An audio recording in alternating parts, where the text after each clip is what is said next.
Yan sa problema rin po na-encounter natin dito sa early voting na kasalukuyan po na natapos na po ang ating early voting, yung mga konting kaguluhan. Meron po mga nagagalit na senior citizen, bakit daw po tinatanong pa sila kung saan nila gusto pumoto, pinapipili? Doon ba sa taas o doon sa baba? Ganito po yan. Hanggat maaari po kasi gaya ng pinapaliwanag namin, ang lahat ng identified na presinto na may senior citizen at PWD ay inilalagay namin sa ground floor. Unfortunately, hindi po lahat ng paaralan ay malaki. Meron po talagang kakaunti lang ang ground floor rooms na ilalagay po yung iba sa second or third floor. Anong ginagawa ng COMELEC? Meron pong priority polling place or accessible polling place sa ground floor. Ang gagawin po dyan, tatanungin po natin, gusto niyo po bang umakyat? Kasi meron po talagang gustong umakyat sa kanilang presinto. Or dito na lang po kayo sa priority polling place. Ang pagkakaiba lang po kasi, ang priority polling place po ay hindi presinto. Walang ACM. Pero doon po natin sila pabubutuhin ng sa gayon, yung watchers, yung teachers, pag na-identify na po na nandun nga sa listahan, meron po silang listahan ng lahat ng botante. At nakita talagang vulnerable sector.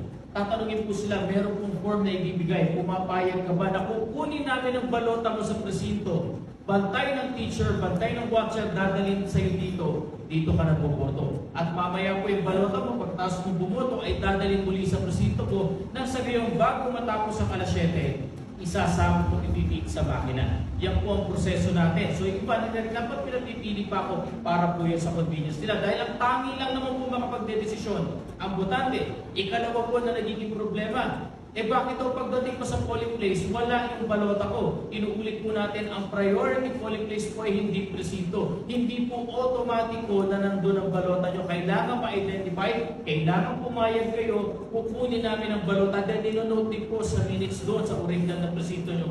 Tsaka po namin kayo pabubutuhin. Ikatlong problema po sa ating mga senior citizens, yung kanilang mga assistors, yung mga kasama. Meron pong konting mga teachers na hindi pumapayag, ngunit sinasabi nga po namin, sabihin po doon sa DepEd Supervising Officer, maaari po siguro natatakot lang yung teacher na baka ako'y sitahin. Bakit hindi naman senior citizen pinapaboto? Ito po'y kailangan lamang may paliwanag. Maganda kung parehong presinto, medyo hindi po masyadong nagkakaroon ng issue. Ang problema kung nandun sa kabilang presinto, ang sinasabi rin po namin ay ganito, lumapit sa DepEd Supervising Officer. Nang sa gayo makausap ang dalawang electoral boards, nandun ang tinutulungan sa kabila. Pero wala ang pangalan niya doon dahil hindi po lahat ng magkakasama sa isang bahay, iisa ang presinto. Lalong-lalo na sa malalaking barangay na na-apportion po tayo sa multiple established at cluster precincts. So mangyari po, kakausapin lamang, inonote sa magkabilang minutes nang mapahintulutan na rin bumoto yung assistor kahit man sa kabilang presinto. Isa pa po sa nagiging problema, ngayon, ang tanong daw po, natapos na yung early voting hours, nagkakagulo yung ibang senior citizen natin.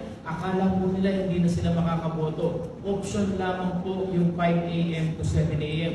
Pag kayo po ay dumating sa pagitan ngayon, ng alas 7 ng umaga hanggang alas 7 ng gabi, priority pa rin po kayo. Hindi pa rin po kayo papipinahin. Kaya po kami humihingi ng pangunawa sa ating mga regular na botante. Kailangan po namin talaga silang unahin kasama na nung kanilang assistor.